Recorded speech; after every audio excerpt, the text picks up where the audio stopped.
Good morning to our viewers. Thank you for joining us today for the first in CESA's webinar series titled Consulting Engineers, Protecting Lives and Livelihoods.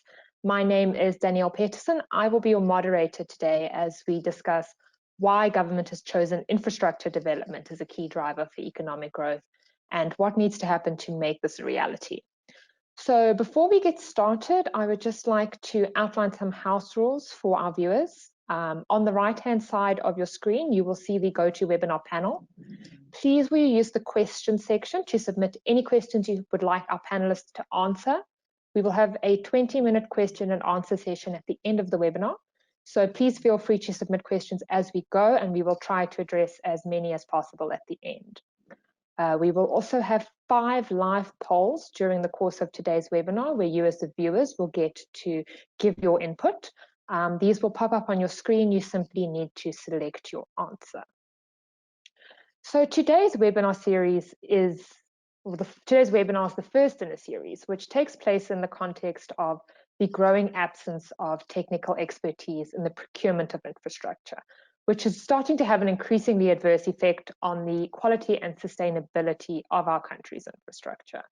And CESA's view is that without the correct design principles employed by appropriately skilled consulting engineers to achieve an optimal and innovative design at a cost-effective price, we are essentially trading with the lives and livelihoods of our population.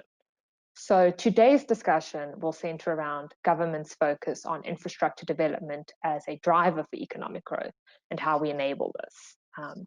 And to further unpack this topic, we have 4 panelists joining us today. They are Sugen Pillay, President of CESA, Chuene Ramphele, Group Executive Infrastructure Delivery Division at the Development Bank of Southern Africa, Johannes Khoza, Economist at Nedbank, and Gundo Maswime, Lecturer at the University of Cape Town and Researcher in Public Infrastructure. Thank you so much, gentlemen, for joining us today. Each of our 4 panelists will give a short speech before a panel discussion, followed by the Q&A session at the end. So please remember to submit your questions as we go. And please will you also specify if your question is directed at a specific panelist. So to start us off today, we have Sugen Pillay. He is going to be talking on the topic, Together Protecting Lives and Livelihoods. So over to you, Sugen. Danielle, thanks very much for the introduction. A very warm and cordial welcome to our panelists, firstly, to you, Danielle, as our moderator, and to all of you that are joining us today on this very important webinar. This webinar is part of an ongoing initiative in terms of one of our key focus areas at CESA, which is around engagement and advocacy. And we are now embarking on a more focused engagement strategy, and we're trying to intensify our broad engagement processes with all of our stakeholders in the industry, but also with communities and end users of our services and of the infrastructure that we deliver. Part of this webinar series and our engagement strategy going forward is also about raising awareness about the critical role that infrastructure plays in all of our lives and indeed in our economy. And coupled with that, the very critical and crucial role that engineers play in the delivery of this infrastructure. We also want to highlight the very important role that CESA plays as a self-regulating organization. Whilst our professionals that are employed by our member companies are regulated by statutory organizations such as the likes of CESA and through their codes of conduct, as an industry, we don't have such a regulatory mechanism. So CESA plays a very crucial and significant role in self-regulating our member companies and also holding all of us to the highest values of professionalism and ethics. So we've also briefly mentioned that our theme going forward through this engagement process is consulting engineers, protecting lives and livelihoods. And our specific theme for today is Together Protecting Lives and Livelihoods. And we're going to delve a little bit deeper, and we're going to unpack some of the detail, but you will pick up there are some very important sub-themes and very critical ideas that we want to try and unpack in today's webinar. So the first thing I want to touch on is this concept of togetherness. So together, protecting lives and livelihoods. And through the use of this word together, we want to re-emphasize the role of partnerships, especially between the government and private sector. And in these partnerships, we are talking about something that's a lot more than a typical PPP or public-private partnership. But it's a coming together of all of the social partners, including government, business, labor, and communities, and utilizing the capital, the skills, and the capacity that exists and that resides in the various sectors of our economy, and bringing all of those together in a true partnership so that we can embark on this economic recovery process and that we can ensure that it is successful. So it's a much broader public-private partnership, utilizing, as I said, all of that capital, the skills, and the capacity. A lot of those skills and capacity don't reside in the public sector at the moment, but they certainly do reside in the broader economy. And it's about developing and maintaining those partnerships so we can maximize all of those skills and that capacity that resides in the rest of the economy. So moving away from the silo approach that we may have used in the past, and really looking at this from an SA incorporated type of approach. And one of the key underlying themes to that is to rebuild the trust. And we must admit that there is this trust deficit at the moment between the public and private sector. But this is certainly being addressed, and it's going to be a continuous and a slow process that we need to continue to build this trust so that we can work together and ensure that our economic recovery process is indeed a success. The second very important part of this webinar and the theme that we've chosen together is about saving lives. And perhaps when you first saw the theme, you might have thought that we were focusing very much on the COVID and the pandemic and the lockdown. But again, our theme is going to be a lot more broader than just restricted to COVID and the pandemic.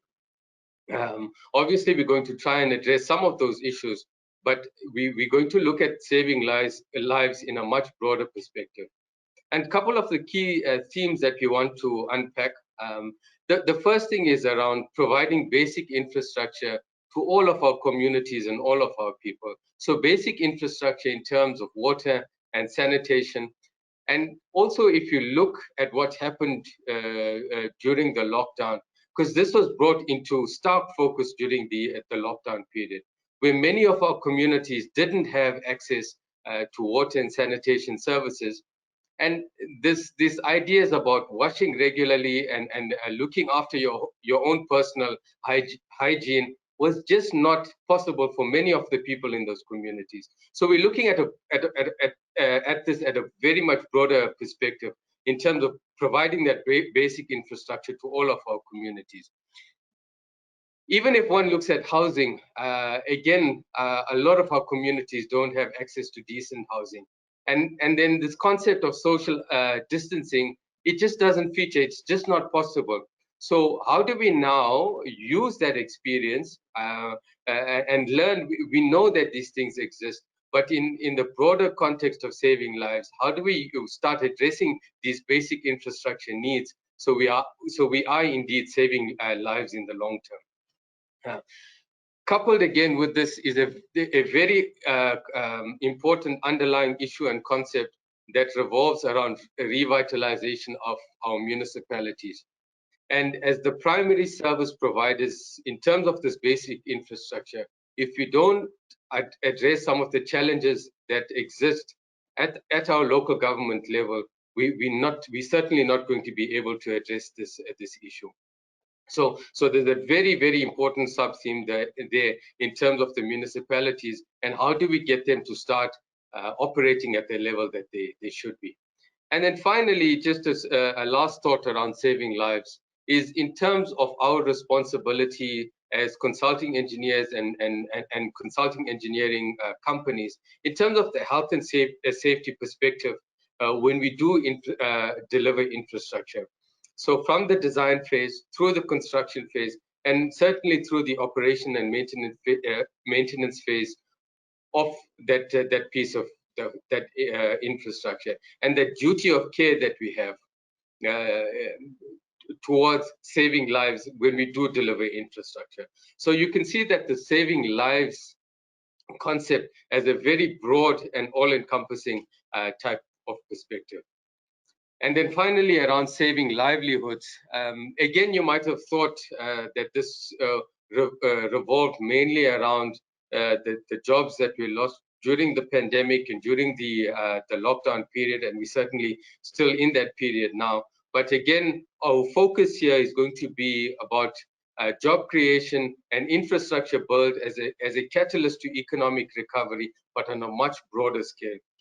So how does infrastructure now, how is it going to be used to underpin this economic recovery plan that we are all so eagerly waiting to hear about? Our president is going to present the plan tomorrow, and hopefully we'll get a lot more detail about what this recovery plan is going to entail. And coupled with that now is this the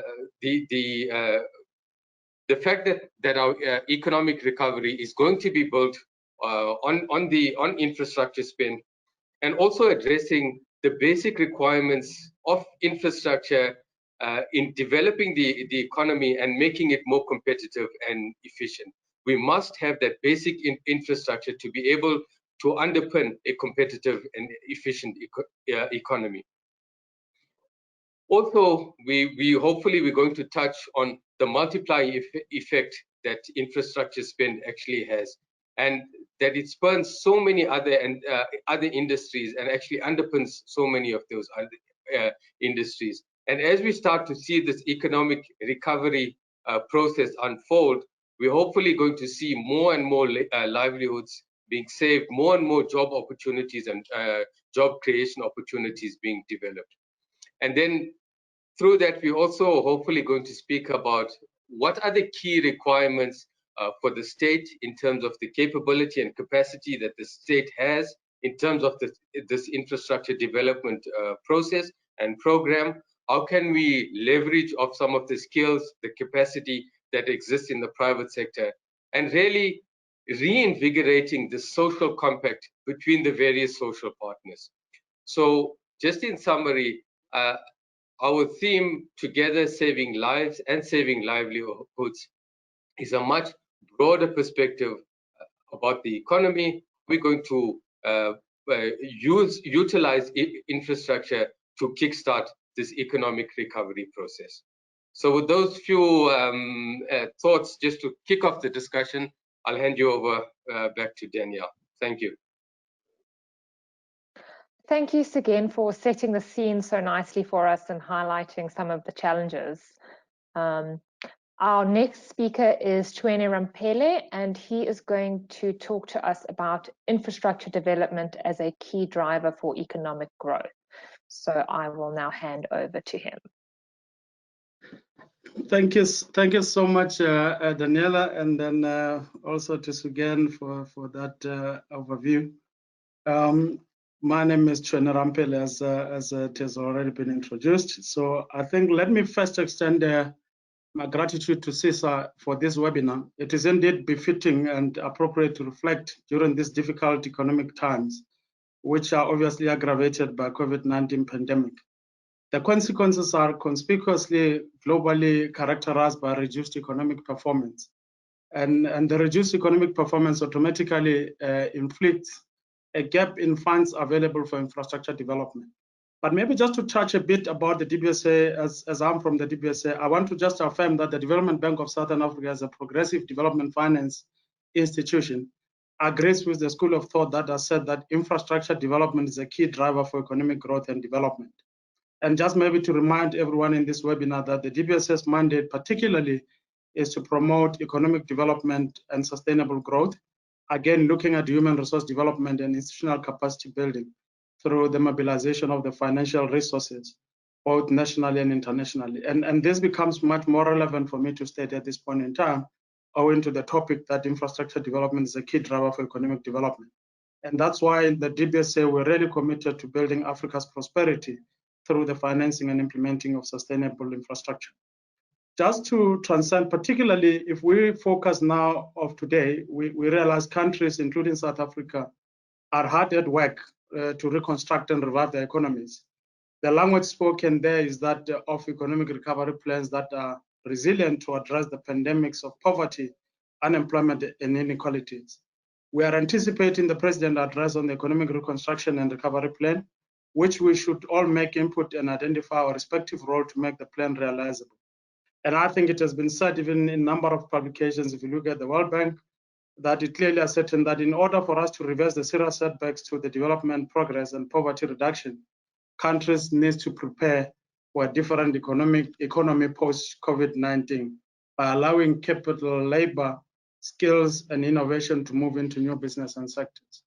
Just focusing on infrastructure development to stimulate economic growth, I think there is no doubt that government has put in a number of policies to support infrastructure development.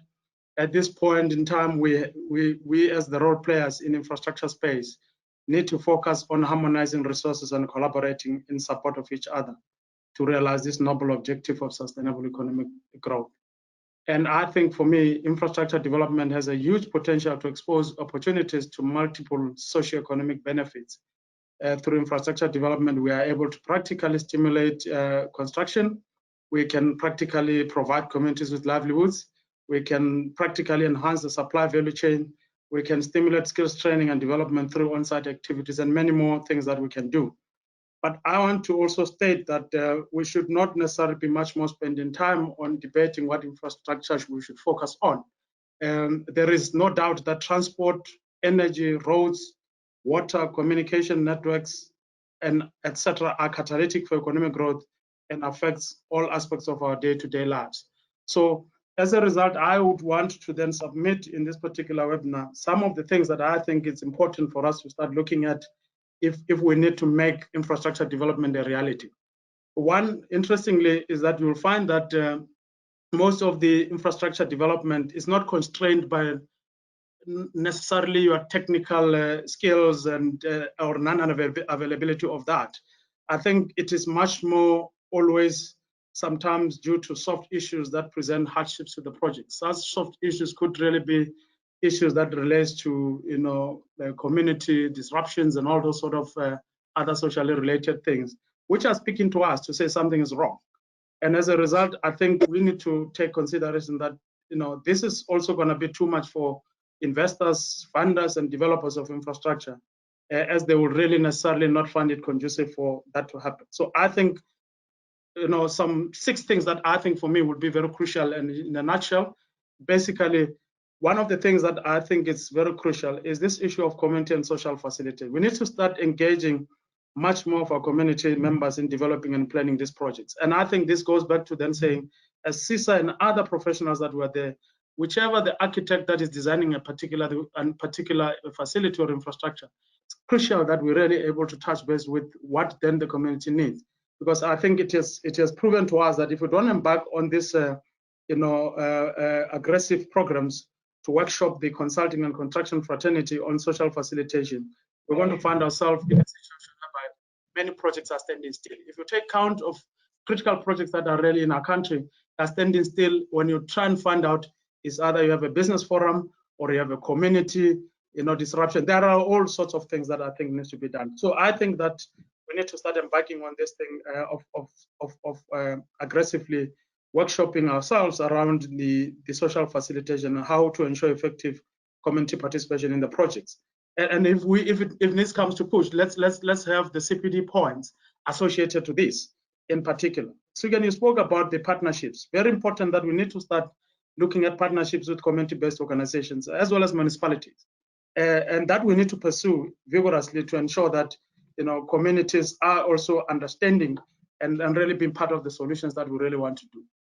Another issue for me as a second issue is the issue of stakeholder engagement. And that's basically beginning to also focus on building consensus. We see many times that projects are starting. The recent project that is talked about here in Mooikloof, you hear a number of organizations coming in and beginning to say, but you know, how does this happen? And this is the inputs that they would really want to make. So that shows us that we need to then start investing much more in really building consensus on various projects that we need to be doing. At the municipal level, we have the district development models that remains key instruments which we can take opportunity of. The third point that I want to quickly mention about is basically, focusing on developing the country's skills and capacity. And if we strengthen and maintain the existing skills and knowledge in this country, we are able to then be in a position to say, we don't have to export or to import, skills. We really would have to look at those skills internally. And I think we have to start making sure that the built environment institutions are basically, empowered in that respect. The fourth aspect that I want to mention is the fostering of the technological innovation in infrastructure development. Times are gone that we're really, are ignoring the issue of technology. We should start looking at leapfrogging into using building information modeling, solutions in trying to see how best we are able to then manage the efficient planning, design, construction, and management of building and infrastructure. The fifth point I want to submit is the fact that we need to start harnessing private capital to leverage government spending. There's an optimal mix of public and private finance becomes the critical point. There's no way that as we look at the current projects as articulated by the CESA process, Sustainable Infrastructure Development System projects, I mean, those 276 projects that we're talking about that are 2.3 trillion, we don't have that money. And I think that's where we're saying, let's use that leveraging part of leveraging the private sector. But finally, it's for us to look at investing in maintenance of core infrastructure. I think we've been much more looking at infrastructure being development on the basis of new infrastructure, but we've been neglecting much more in terms of the issue of maintenance of the core infrastructure. And I think that is also greater opportunities for us to then begin to stimulate more jobs. And if we find ourselves in a labor-intensive methods applications, we could really find ourselves creating much more jobs. And that, for me, is the livelihood that we're speaking about. So as a result, I think for us, those for me becomes the 6 critical areas that really, if then we need to answer the question as to what needs to happen to make infrastructure development a reality, those are the critical areas that we need to look at. Thank you, Daniel.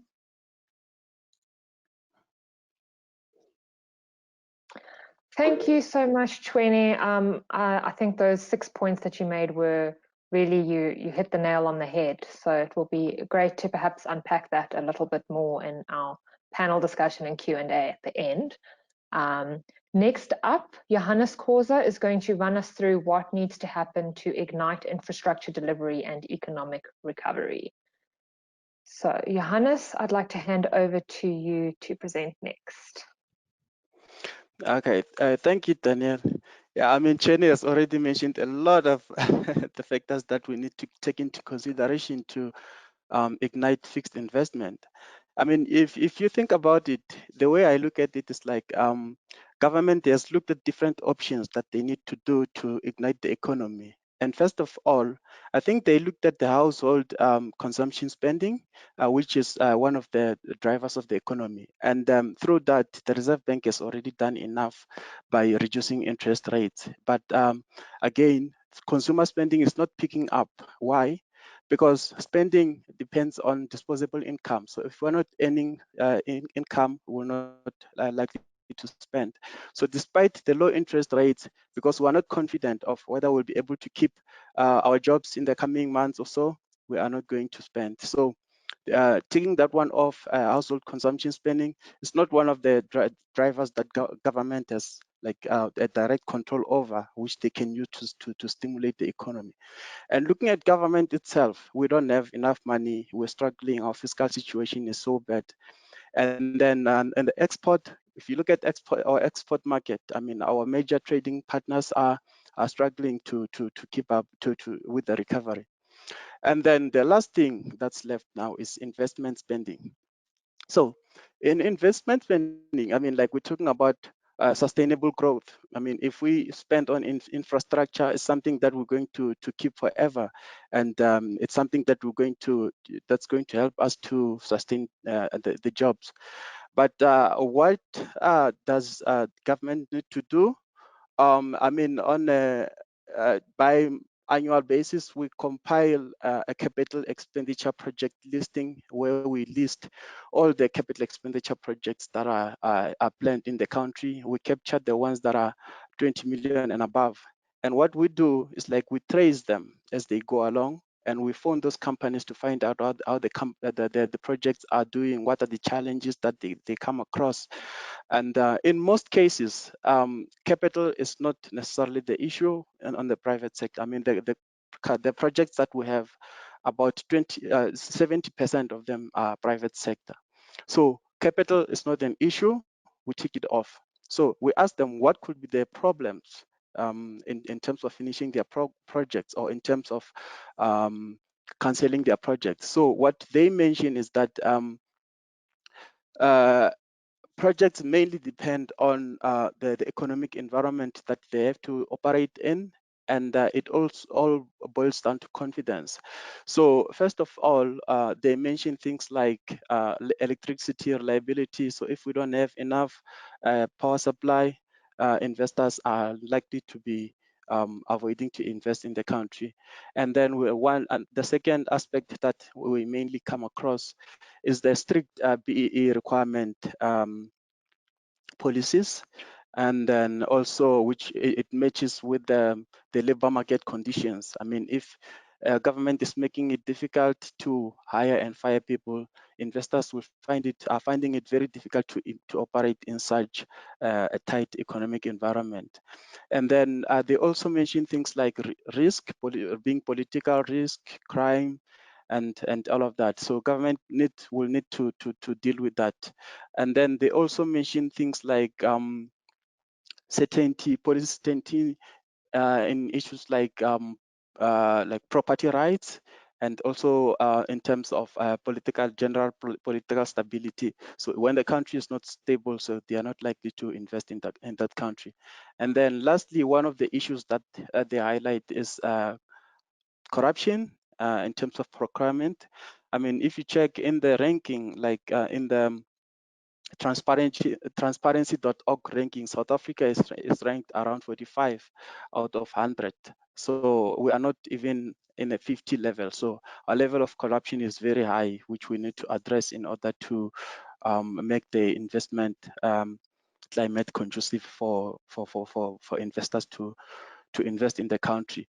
So if we could, I mean, there is enough evidence to suggest that the infrastructure growth model works. It worked in China.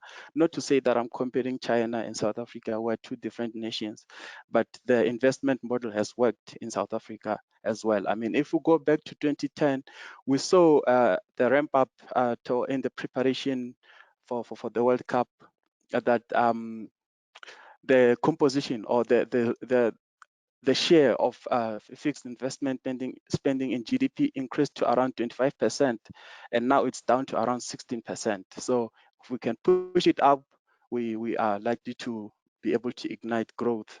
I mean, obviously, to do that, government will need to prepare the environment to make it conducive for investors to invest in the country. In a nutshell, I will hand over to Danielle. Yeah.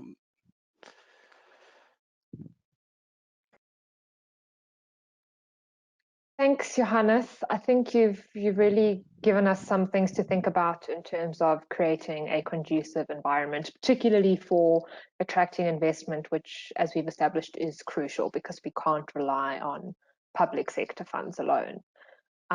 Last up to talk is going to be Gundo Maswime. He is going to talk to us on the topic, changing relationships between engineering consultants and the public sector. So over to you, Gundo. Okay, thank you, Danielle, and thank you to CESA for this webinar, which I think is quite timely. And let me also acknowledge the presentations that have been made by my fellow panelists, which have been very insightful. I'm going to approach my presentation from the point of view of saying we have seen a lot of initiatives from government that were aimed at making sure that infrastructure funding is available. From the presidency, there's been a lot of webinars and seminars and symposiums and conferences.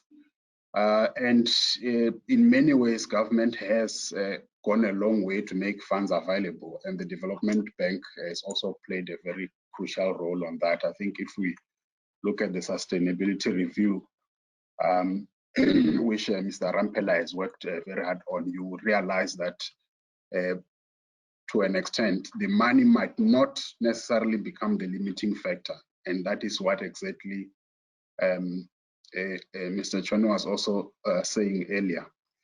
The limiting factor now is what we have earlier called capacity. If you look right now at local government, I'll give an example with 3 municipalities: Merafong municipality, Mfuleni, which is also in Gauteng, and Lisedi. They have not been able to spend their MIC funds. Right now, I'm talking as today, they have hardly gone over 20% of their MIC funds. And the reason is not internal capacity within the municipality per se. The reason is that the community has stopped most of the projects. In Merafong, at a point, all the projects have, all infrastructure projects were stopped by the community or in aspiring local contractors. So this is an important issue that an organization like CESA will do very well in its engagement with the government to start to look at what its role is. And why am I singling out CESA? It's not just because the webinar is there, so that I'm singling them out. The other reason is that the consulting engineer is the one who's on the ground all the time. So when the processes that lead to the stoppage of the project happen, because in many cases they don't just happen instantly, the consultant, as a representative of the client, knows exactly what is happening and is able to start reporting back to the client. So it will be very important for CESA to start paying a lot of attention on how they can participate in making sure that this problem is overcome. Also because it is not a problem that any legislation had anticipated. All the legislative pieces that regulate the relationship between the client and the consulting engineer from GCC and so on, you can tell that there is a serious gap in addressing the issue of when the community comes to stop projects. Sandal has already lost more than 60 of their projects have been stopped. And it was estimated just in 2018 that 183 construction projects had been stopped across the country with a total value of 63 billion rands. I can safely say that that amount has doubled already. Now, there are 3 things that the state will understand, especially if they come from the consulting environment. The relationship between engineers and the engineers, and when I say engineers, I mean the consulting fraternity and the state, has been a very dynamic one over the years. From, if we take it from when CESA was formed almost 70 years back, you will realize that the consulting engineering fraternity was willing to bend some of the basic engineering rules to be relevant to what the state wanted to do then. And that has happened over the years. In the 50s, it was when the Group Areas Act happened, the separation of people, others going to live in the periphery and so on. The infrastructure pieces that were provided then in those areas were substandards. They were quite substandard, and to an extent that some of them were even violating the guidelines, design guidelines in civil engineering. For that reason, come 1994, when the new government came in, that mistrust was already in place. And I think CESA has done very well by showing that they wanted to partner with government, making their inputs on what they wanted to do. But right now, I think there are three main areas which have also been highlighted, which I want to just focus on. The first one is construction procurement. CESA will need to look at the issue of procurement very, very closely, with the intention of separating construction or infrastructure procurement from general procurement. I don't think it will be possible in the context that we have in procurement. Firstly, you will find that in bid committees, the engineer, who is the only person with the technical knowledge in the meeting, is sitting with a legal person, accounting person, a CFO, and somebody from supply chain. And when decisions are made there, they are made by consensus. It's on the weight of the vote. If people feel this is how it should go, that is how it goes. So from the composition of the committees to the formula that we are using to allocating price, if you pay attention to that formula, you will realize that some of its faults are arithmetic. Never mind the philosophy around the formula. Some of the faults are arithmetic. So that is something that the consulting engineering fraternity needs to talk to government very openly about. The second one is what the district development model is trying to address. We have poorly located and inadequate infrastructure, and the centralization of planning in districts or spatial budgeting, which is really the thrust of this district development model. There will be a need for government to be told also what exactly will be the weaknesses of the district development model. Not from the point of view of saying it should be discarded, from the point of view of saying it needs to be optimized. We need to look at it with the intention to optimize it. So there are certain things like if some people understand the model to mean the planning will happen in the district municipality. But I will tell you also that in districts, most of the time, politically, it becomes the place where politicians that have not done well at local in local politics end up working as in administration in many cases, and it's just a truth that maybe we might want to avoid. So the districts are not necessarily capacitated technically in many instances. So the model needs to start thinking about how is that capacity going to be built? How is that capacity going to be made possible? So in a nutshell, I'm going to stop there because I've put the issues on the table, and we will engage further from the panel. Thanks.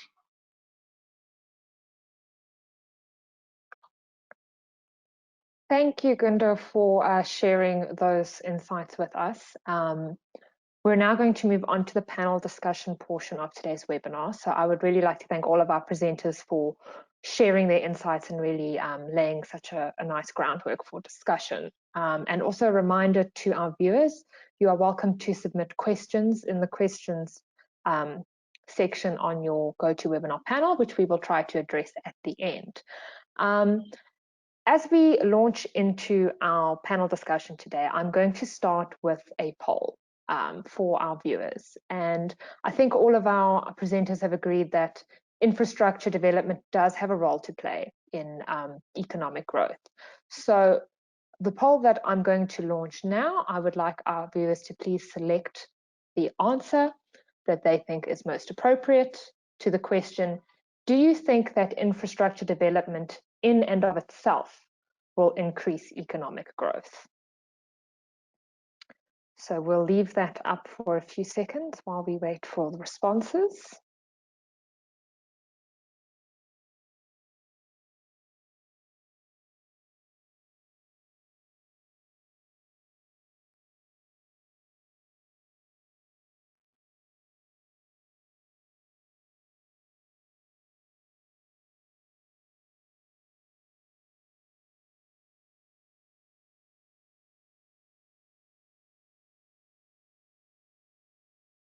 Okay, it looks like about 75% of you have voted. So if I can please ask you all to cast your votes now, I will be closing the poll shortly.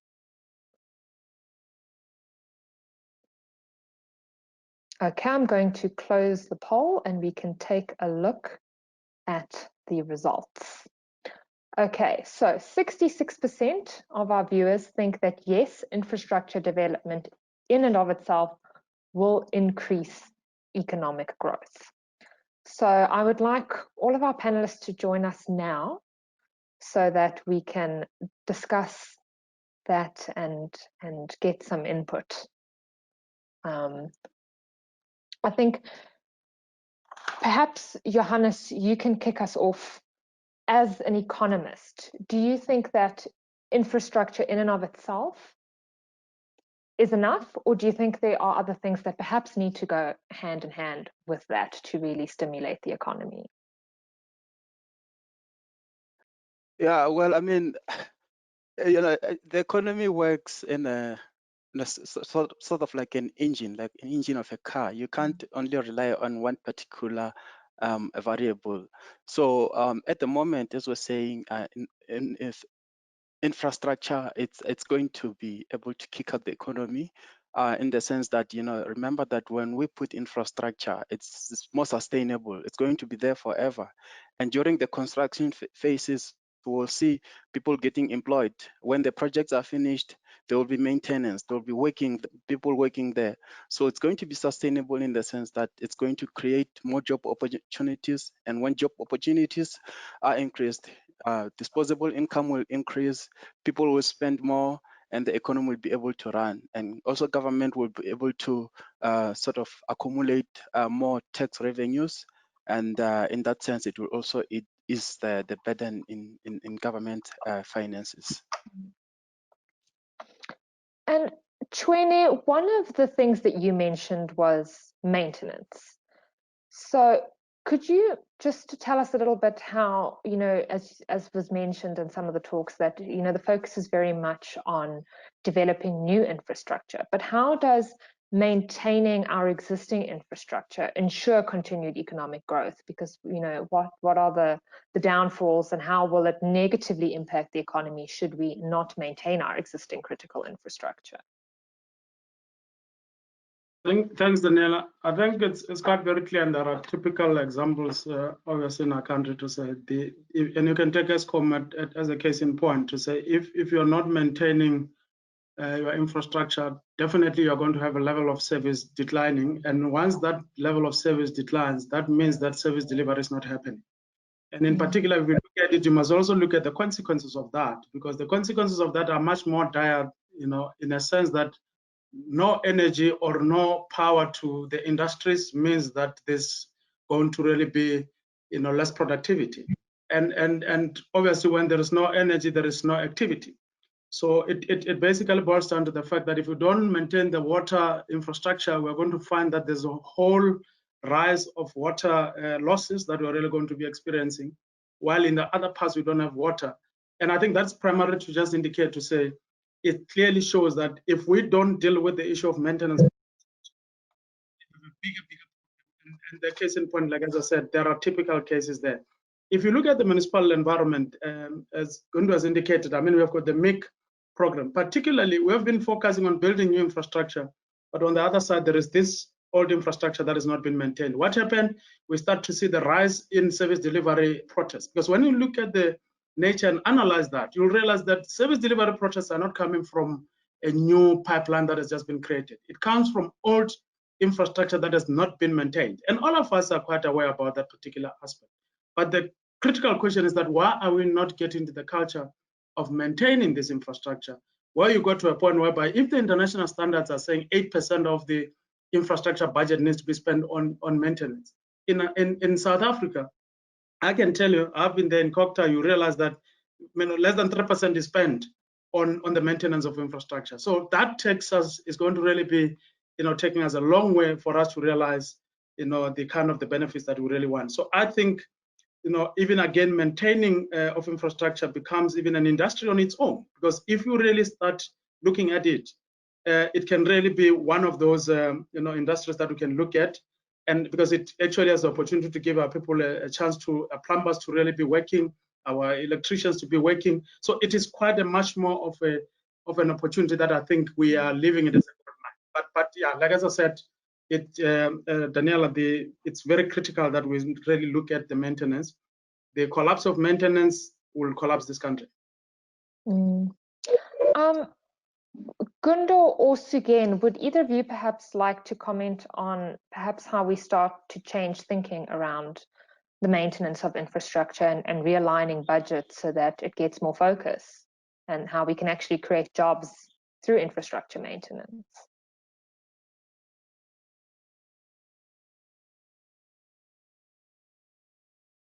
Okay, I think Sugen is muted. Okay, let me. All right. Well, the maintenance. Let's take maintenance in local government, how it happens, and you will see where the problem lies. In local government, you have the infrastructure cluster with an executive director most of the time, who will commission a master planning process where the full master plan of the municipality infrastructure is done, is costed, and the priorities are set out. But the budgeting process follows an integrated development plan model, where the mayor goes to the communities, ward by ward, sometimes cluster wards together, and asks them, what are your priorities for this coming 5 years? And then each year they go and update that. So another list comes from there. That list will also have some maintenance issues, but very few. People are interested in things like roads that they can see with their eyes. They want a school, they want a clinic, and so on. So now you have the two lists. You have got what the mayor would now have agreed with the community, and you have got what the technical department in consultation or with using consultants will have agreed now with the engineers in the municipality. These two lists, they never match. When they overlap, it's coincidence. It will be when somebody recognizes there's a need. In fact, that is why we are behind in maintenance of underground infrastructure, because very few politicians are interested in having come for a 5-year term and maintain underground sewer infrastructure that nobody can see. And people have been using water and flushing all the time before he came and after he left. So in that way, he's not made an impact. So there is a need to put this case through to government, especially as part of this district development model, to say you have got an engineering process running parallel to a political or a social process.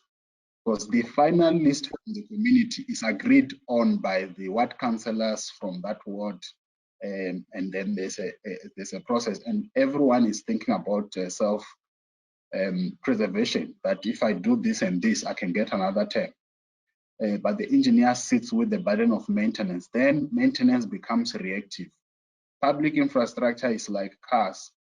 If you maintain it well all the time, it just becomes a classic. It doesn't get dilapidated. It becomes a classic. A classic. So that is the challenge that we have, right? Those are the competing values. So we can discuss it and we can talk about it, but unless we have a tweak in the framework, we'll have a problem. The last point I want to make is that our procurement regulations have left something out that they have not been able to solve until now. And that is something we call strip and poke. It is when you are maintaining something like a mechanical issues like pumps, that if a pump is broken, are you going to, you have a panel of companies that are supposed to do maintenance.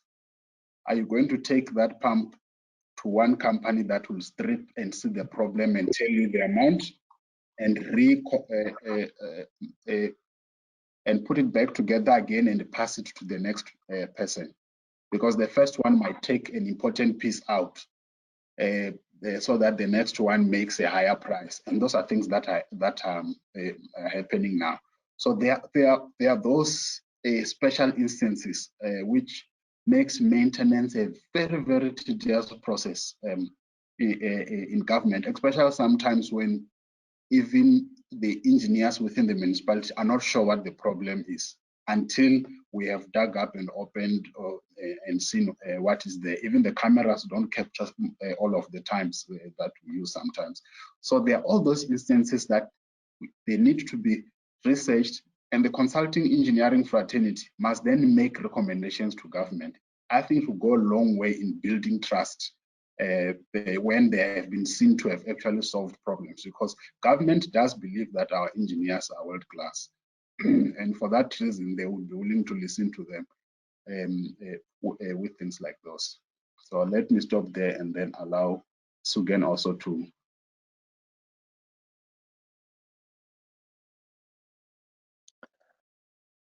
Sugen, would you like to add anything to that, or should we yes. move on? Thanks, Danielle. Just a couple of points.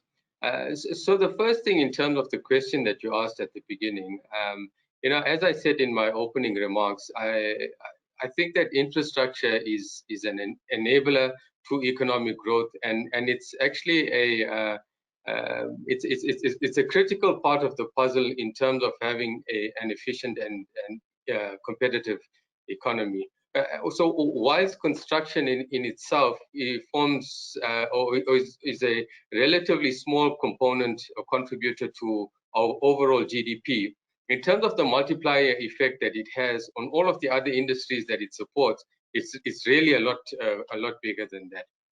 And you know, you've honed in on a particular problem regarding maintenance. If one looks at the entire project process, and this is well documented in the CIDB documentation, in National Treasury documentation, the SIPTM and similar sorts of pieces of regulation, the entire process starts from the strategic planning all the way through to maintenance and asset disposal. And unfortunately, a lot of our municipalities, as we've said, only focus on the implementation part of it. And generally, the upfront strategic planning and strategic resourcing is not given that much attention. And the downstream maintenance and the final asset disposal is also not given a lot of attention. And our view is that it's really about educating our clients that how the entire picture needs to come together. And we still believe that it's also about the skills that reside in some of those municipalities. Some of our panelists have alluded to the fact that some of our engineers, the critical thinking and decision making that they bring to the table is often ignored in favor of other competing sort of let me call them ideologies. So that technical input, that key technical input, is not taken into account. And I, you know, I think in terms of what needs to be done, we all understand very well exactly what needs to be done. But it's about the implementation, and this is compounded also when one looks at the Auditor General reports that come out every year, and we have this double-edged sort of sword. Is where we do spend money, we spend it badly, and then on the other side, there's a lot of money that's not spent. So I think it's about the skills, the capacity, and the education that we need to bring in, and through this partnership effort between the private sector and the public sector, to bring in this education and the skills, this and to to try and understand better how maintenance fits into the overall project life cycle. Thanks again. I'm going to now launch our second poll so that we can get some more input from our audience. So here we're asking, what should happen for economic growth to be realized? So I would like to ask our viewers to please select the answer that they think is most appropriate. We'll keep the poll up for another 30 seconds or so.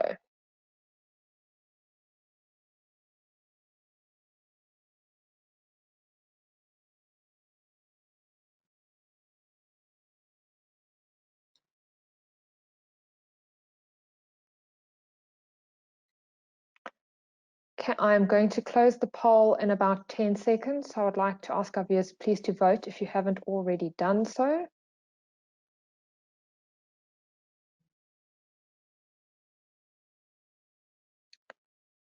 Okay, let us take a look at the results.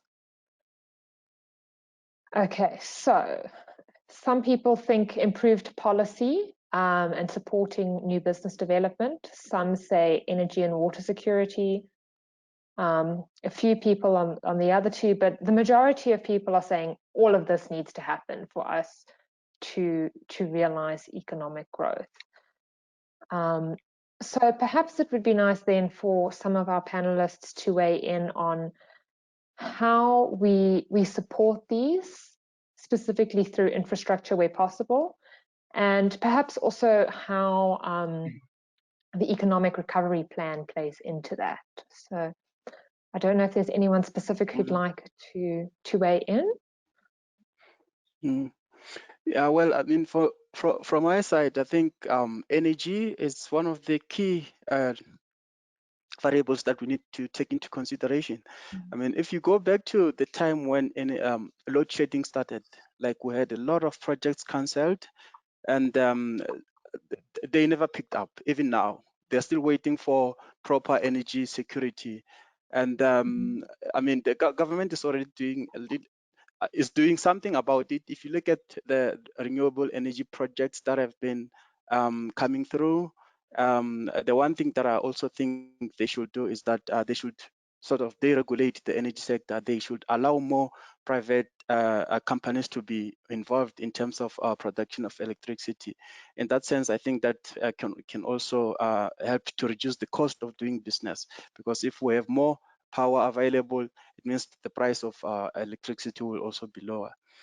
And also in terms of encouraging like manufacturing, like beneficiation, instead of exporting the raw materials that we can produce in the country, I think it can also be helpful for government to support more of local beneficiation rather than exporting raw material. I mean, I've already mentioned other factors like policy certainties. I mean, that builds into investor confidence. I mean, you can't argue too much on that. I mean, investors are putting a lot of money, so they won't be confident if there's no certainty in the policy environment.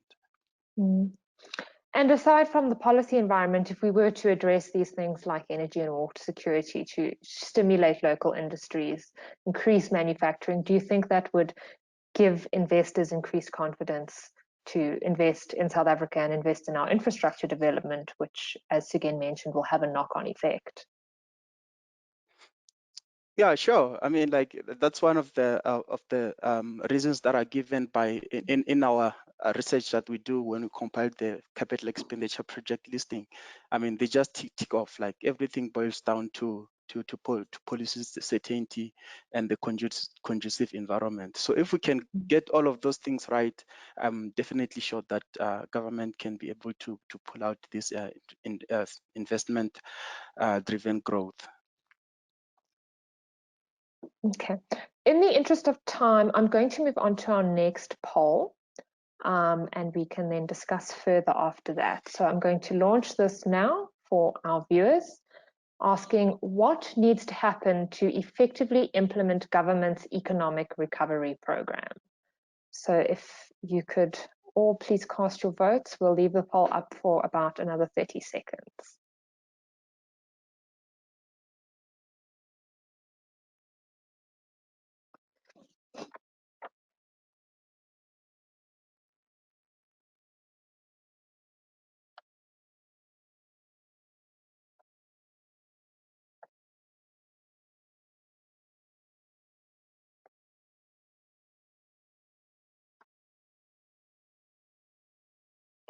Okay, I'm going to close the poll shortly. So please, if you haven't casted your votes, do so now quickly.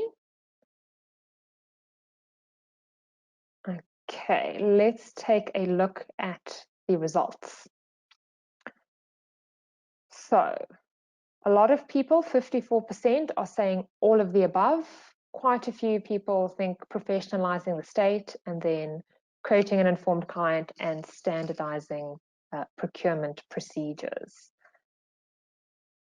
So if we look at professionalizing the state, Sugen, could you perhaps unpack for us a little bit about what that means and maybe how the industry goes about assisting with that? So, Danielle, just in terms of the question and the responses that came through, I certainly agree that all of those things need to be done.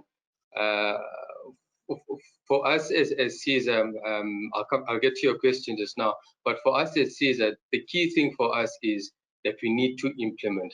I think the fact that the president is pronouncing on this economic recovery plan tomorrow, it means that there has been now broad agreement amongst the social partners. And fortunately, it seems from what we've heard is that the social partners have maybe parked or moved away a little bit from some of the older ideological positions. And I hope now that we have this broad agreement on a plan that we can move forward with.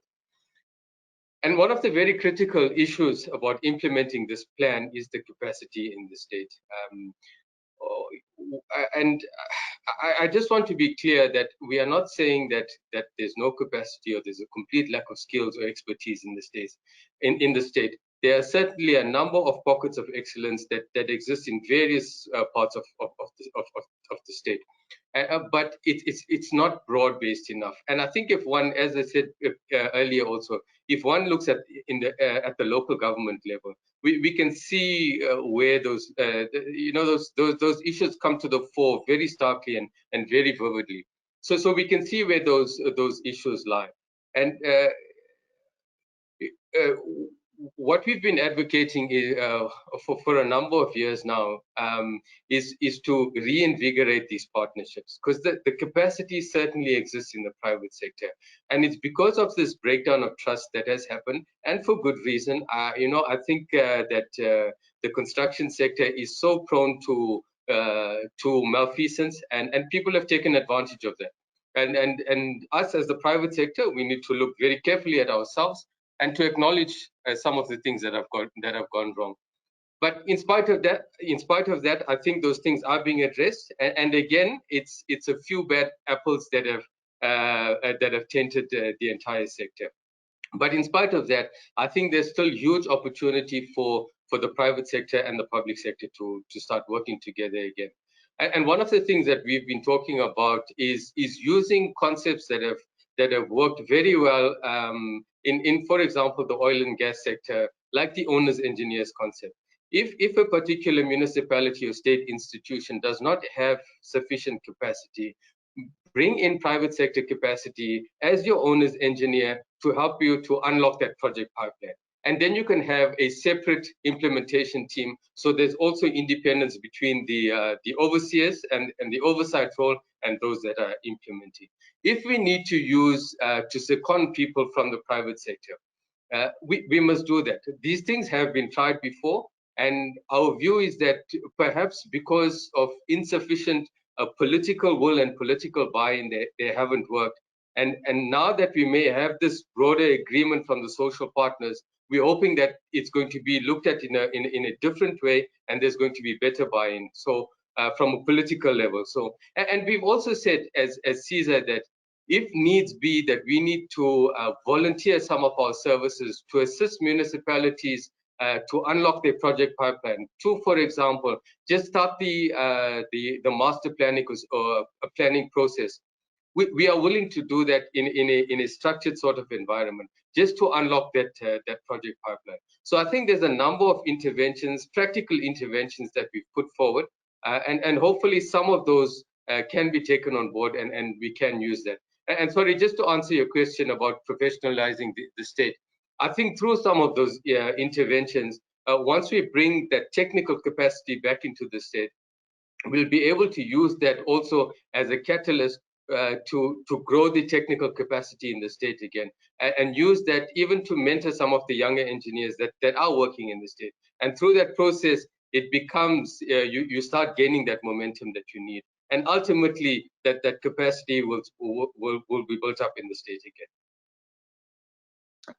Thanks again. I'd then like to ask Gundo, you mentioned in your talk that money is not necessarily the limiting factor, but it might be capacity. So as Sugen mentioned, there are opportunities to bring private sector skills into the public sector space.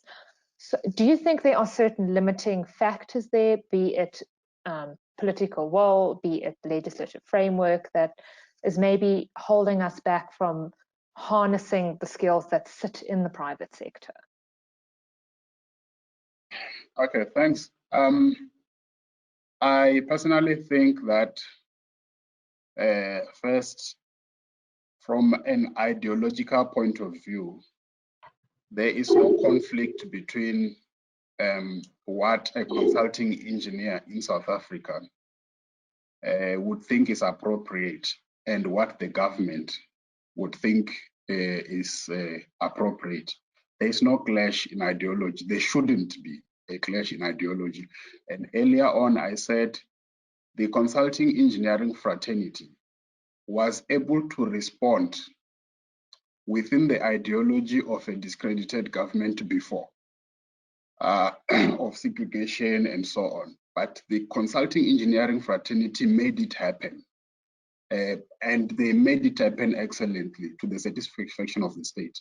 So my observation has been that the consulting engineering space, or all professionals for that matter, always act within the framework of the ideology of the sitting government.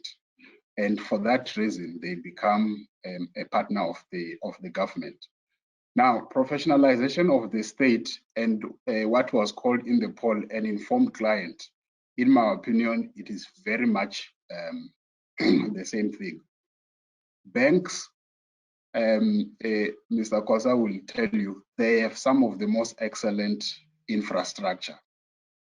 But banks are not run by engineers. There is hardly engineering happening in their bank, but banking infrastructure is one of the most well-maintained. There are always needs and so on. So it just means that the number of engineers you would have needed in government for government programs to run efficiently might be overstated. We might be expecting that the problem is there. I think the problem is more at policy level, because it is the policy that then informs the standard operating procedures. We have got a disjuncture between our policies and our standard operating procedures. And why do we have that disjuncture? We have a framework that is based on financial prudence, not necessarily service delivery. We spoke earlier about the AG. I think it was Sugen who spoke about the AG. I have spent 10 years in government, and most of that in local government, and almost 5 years in the consulting space. So from the consulting space, I observed a lot of things that government was not doing right. But I said, let me go there and join there myself and see. Once you are inside, you will realize it's not that they are less informed than the engineers that are outside. I mean, I was also an engineer working in government, but the standard operating procedures are based on financial prudence, not necessarily service delivery. And we have got a very stringent framework of what can be done. So if you say the consultant will be able to help the government to unlock their projects, you will find that, for example, you need a water use license. You need an EIA, environmental impact assessment, to be done. Whether a consultant is there helping government or not, the time it takes will be the same. I've had an instance where it took 5 years to get an EIA, and we just had to break all the rules and go ahead and build the pipeline. And 5 years later, somebody came from environmental affairs and say, I've come for the EIA. I said, go there and see. The pipe is already built. But when the AG comes, that is unauthorized. You did your expenditure without following the right procedures. That is unauthorized. And when it's reported in the media, it looks like corruption and lack of capacity. So most of the problems that are affecting government, they just have not been studied closely by one body, where somebody systematically says the diagnosis is correct, but the diagnosis behind the diagnosis what is not correct, and that's what we need to act. Government has very brilliant engineers that I have personally worked with. There is Municipal Infrastructure Support Agency, which also has some very brilliant engineers that at any time are dispatched into municipalities and so on. But the problems persist because of the standard operating procedures that are informed by policy, which is based on financial prudence, not service delivery. We have got a first world framework when it comes to our policy and legislation. That is why it seems to work better in first world cities like Cape Town and Johannesburg, but may not work as well for a rural municipality and so on. The burden of compliance is so heavy, especially now with all this focus on corruption. Public servants decide, if I make my move here, I'm going to lose my job. Because if your project is stopped on site, for example, and the contractor says, I'm leaving, you are building a school, and the contractor says, I am out of here, we are dissolving the contract. It will take you 8 months to get another contractor back on site if you follow the procedures properly. You need to, the legislation is there clearly. I won't go into the detail of it, but I've seen it will take you 8 months. After that 8 months, the new guy that comes in is finding something that has been destroyed by weather, by the elements. And the markup of that price, the AG calls it wasteful expenditure. But the newspapers call it corruption and incompetence.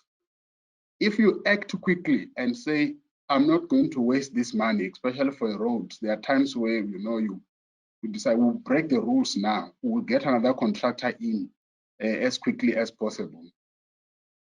It's called unauthorized expenditure by the AG again, but by the newspapers it's also called corruption. So I think we have to really pay attention to what is the real problem. Is it capacity? Is it ideology? Or is it a case of policies that can be that we need to pay attention to those policies and find ways to expedite processes? So that insight, I think, is very important, especially from consulting fraternity. Thanks. Thanks, Gundo.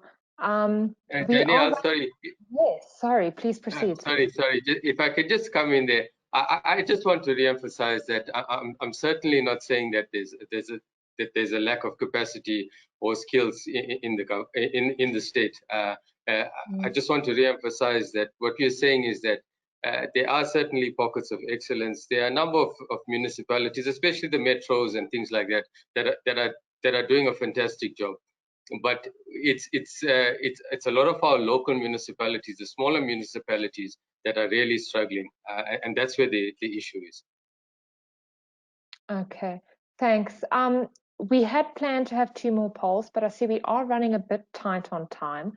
So in the interest of time, I'm going to proceed on to our question and answer session. So I will take a look at some of the questions that have been posed, and perhaps we can answer some of them.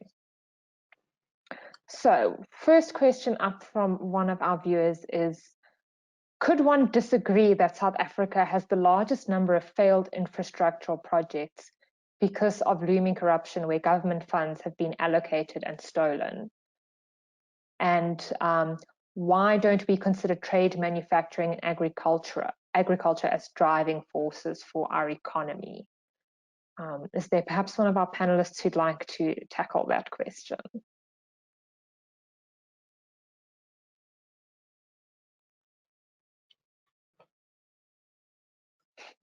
Yeah, I mean, like, for me, I mean, manufacturing is one of the main sectors in the economy. I think it accounts for around 17% of GDP. And if you look at agriculture, I think it was the only shining star in the second quarter's numbers. All the sectors recorded declines. So agriculture also increased, and we also export a lot of our agricultural goods. So I can't agree with more with that question, that those are some of the major sectors that we have. They are doing very well. And I mentioned about local beneficiation. I mean, if we beneficiate locally, obviously those sectors will benefit, will increase more of local production. Firms will expand. So yeah, we'll get more capacity from those industries by increasing beneficiation. Thanks, Johannes. We have another question which I think relates to some of what we discussed earlier in terms of things like energy security, which is so critical to attracting investment. And that is, why does the Department of Mineral Resources and Energy slow down the 5th window of the REI PPP due to its internal workings if the industry is ready and investors are ready to go ahead? So I don't know if anybody would like to tackle that one, looking at, why maybe is the process so slow? Why did things not maybe happen faster in government if there are solutions available to address some of these challenges?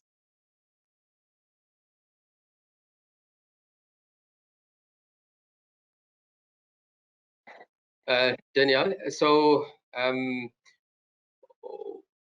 yeah, I think we all quite disappointed that some of these programs have in fact been slowed down or stopped. And they were wonderful programs. They world-renowned programs that have worked so successfully. The latest information is that the next window is going to start up again early next year. So it's a welcome development. And really, to that point, one of our key messages through our engagement with the government has been that there are a number of these programs that have worked very, very successfully in the past, and we seem to have forgotten about them. The IPP is one example, but the Working for Water program, the water demand management type of program, training plumbers and deploying them into communities. We have our water losses at the moment are sitting at about 40 or 50%, just through leaking pipes and basic things like that. So there are a number of these programs that have worked very successfully in the past, and we certainly think that they can be that they need to be reinvigorated. I think one of the other things is that we generally we seem to be stuck on a design by employer type of contractual arrangement, where a consulting engineer is employed by a client body to design, and then we go out to construction. Whereas there's so many other types of infrastructure delivery models, also very well documented. They part of the CIDB literature, but very few people seem to be using them. The design, build, operate type models, design, build, operate models. So there's a lot of solutions that are available, and we seem to be stuck on using one type of solution to fix all of our problems. So part of this economic recovery program must certainly look at using the best of what is available, and using also what is suitable for that that particular circumstance and problem. Thanks for that, Danielle, Sugen. Yes. Danielle, just to add, and I think obviously I'm not going to answer as to why the department is slow, but I think we've seen recently that there's been quite movement around, the acknowledgement that we need to start, the process of what we call the embedded generation, whereby municipalities can really be allowed to then can generate at least 1 megawatt of electricity from the side. And I think what we need to then work on is to rally behind that particular kind of an opportunity and see that we add more efficiencies in the process of assisting our municipalities to really get to achieve that. Obviously, one of the key issues going to be raised is the issue of funding. And I think we're trying to look at those particular elements of saying, how then do we bring in the issue of funding in the process whereby, you could really then get those, suppliers or the guys that can really start to put those plans together to ensure that they're really supported, to ensure that the whole entire embedded generation objective is achieved.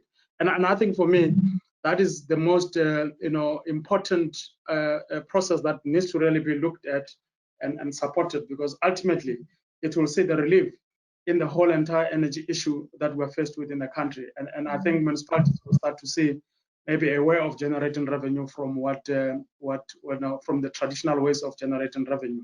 So I think that is basically beginning to, again, saying all the stakeholders, your ESCOMs and all, need to come together and really come to a rational position of ensuring that this whole entire thing of embedded generation is gaining traction like you had with the IPPs.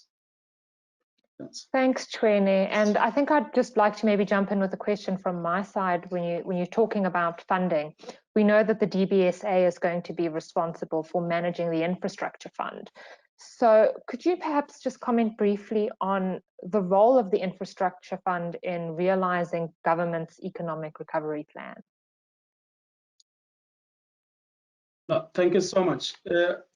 Yeah, obviously the whole issue around the infrastructure fund is broadly defined and spoken about in national government. As you have seen, the historic moments where the National Treasury, Public Works and ourselves were signing that particular agreement on how this thing needs to really be done. Obviously, it's still in the process of establishment. We just appointed the well-capable colleague of mine, Mr. Mahal Rakhato, who is heading that particular fund as of the 1st of October. And I think that is the right step in the direction to say we're starting at that level. But the role traditionally of the infrastructure fund simply is for us to then be in a position to find those catalytic projects. It's one of those blended funding approaches that we have worked out with government. And we think that obviously the major critical projects that you look at that has been listed also on the other side as gazetted would really be, find an opportunity to be funded from that particular approach. So once I think the modalities and how it works would be outlined and communicated throughout the country, it will see a lot of traction because we already started. There's been a number of projects that are coming from ICT level, projects coming from transport.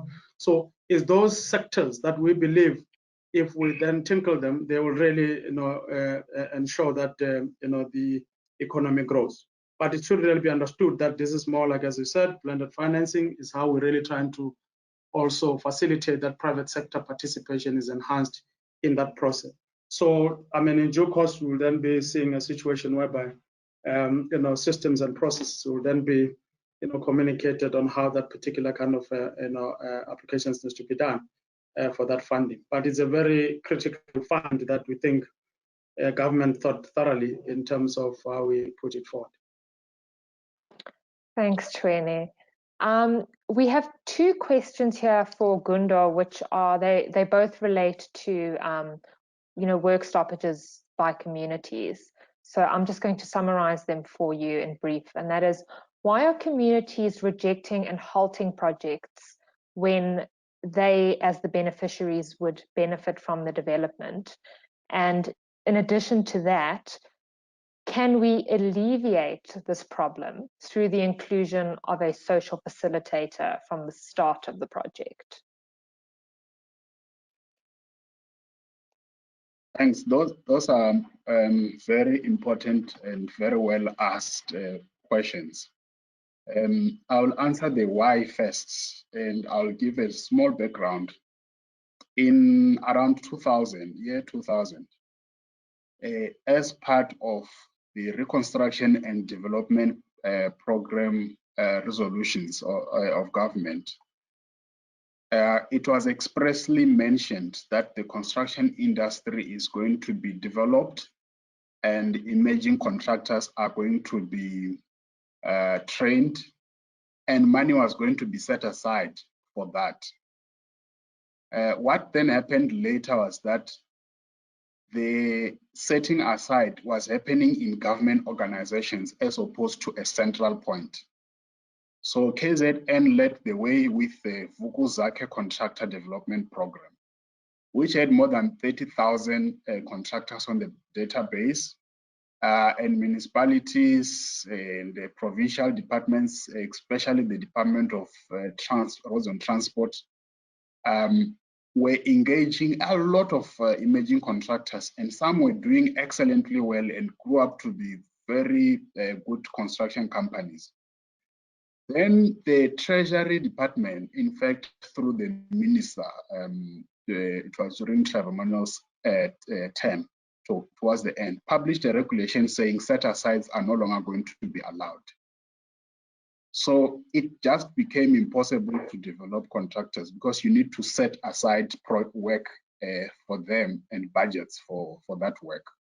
So now they needed to mount on the back of contractors that are already established, that are working, to build their companies.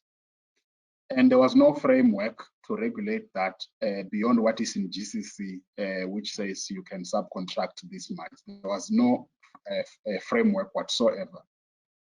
So a lot of fledgling contractors ended up sitting at home without work. It was completely unwork. They were competing with the big guys now from everywhere. It was no longer even by province. A small stormwater project in KZN, a contractor from Limpopo could now come and get the job, which is just R1 million or so. So that is where the conflict started. Those contractors, some of them went and engaged the services of thugs. That's why sometimes they call it the mafia, to come and disrupt projects and say we want our share on the projects. Then it came from KZN, it went to Gauteng everywhere, and it has peaked now in the Eastern Cape. But it's a case of conflict between the messages that were sent by the same government, because CIDB was pushing for the contractor development program, of course, with public works, but Treasury was saying no set-asides will now be allowed, and they probably would not have had the construction sector in mind when they passed that resolution. But as I said, we have not separated infrastructure from any other thing. So for that reason, a regulation that might have solved other problems in other sectors caused big problems for another sector. How can it be resolved? It can be resolved by social facilitation. But the social facilitator must work so closely with the client and understand what the client is willing to do and what is possible within the framework of the standard contracts that govern construction. Because some of these guys come, they're not genuine contractors, some of them, and they say, no, just give us the money in cash. Your project is 100 million, so 30% is 30 million. You give us 30 million and we'll leave you alone. But they don't want to actually do work. So they actually stop the project unreasonably like that. There are those that are saying, I want to work. And I want you to put together this is my price and this is the work I'm willing to do. So when we negotiate, we must know the contract that the government, or the state entity giving the work has with the contractor. And the consultant is the best person to regulate that. And there are some brilliant consultants who have actually come in and not said this is not my job, and really assisted in easing up that relationship. So a social facilitator per se may not be suitable. And when I say per se, I mean a normal social facilitator who comes from a social development background with stakeholder engagement. It might not be the same. I think within CESA, the consulting engineering fraternity must start looking at those soft skills, because they are already there and they have a very deep understanding of the contractual agreement between the client and the contractor. And I think that would really help solve the problem. Thanks. Thanks for that. I don't know if an ombuds, a construction ombuds, would be an appropriate a platform, but I think that could help. Or an engineer general, the same way that you have the statistician general, you have the auditor general. The construction fraternity might need offices like that, which have the trust of all the players in the industry, because in some places people don't trust government to facilitate that. People don't trust politicians to facilitate that. And in the same way, some consultants might not be trusted to facilitate them. I say, these guys have worked here before. This person seems to be closer to this one. So maybe all those options need to be explored. I don't think I think it's a problem with a big impact, but it's not a big problem per se. Thanks, Gundo. We are pretty much out of time, but I'm going to, if our audience will bear with us, pose one last question, which is directed to Chuene. Someone has asked whether you think that the maintenance problem can be mitigated if ongoing maintenance becomes an essential formal part of all projects. And they went on to comment that consulting engineers could ensure this is done by including follow-ups after the project, which would be included in the fee structure. So if you could perhaps give your views on that before we close off. No, thanks, Danielle, and thanks for the question. I think the question is quite really pointed, that I think we need to look at avenues of trying to look at maintenance being an integral part, an ongoing process in terms of the planning. And I think the only way to deal with that, that's why we always say, once you do a new infrastructure, there has to really be a compulsory development of a maintenance plan. And the only challenge that you find is that, yes, there's a capability from the consulting fraternity to give that, but the challenge is the maintenance of that maintenance plan, is basically the implementation of such maintenance plan. And that's why we're always saying that in the process, encouraging that departments, whatever you do, try and pull in what we're now integrating into the system on the total facilities management, because it's important for us to then get that particular industry also going, because once we have a clinic that has been built and you start pulling in a total facilities management, that's another way of creating jobs.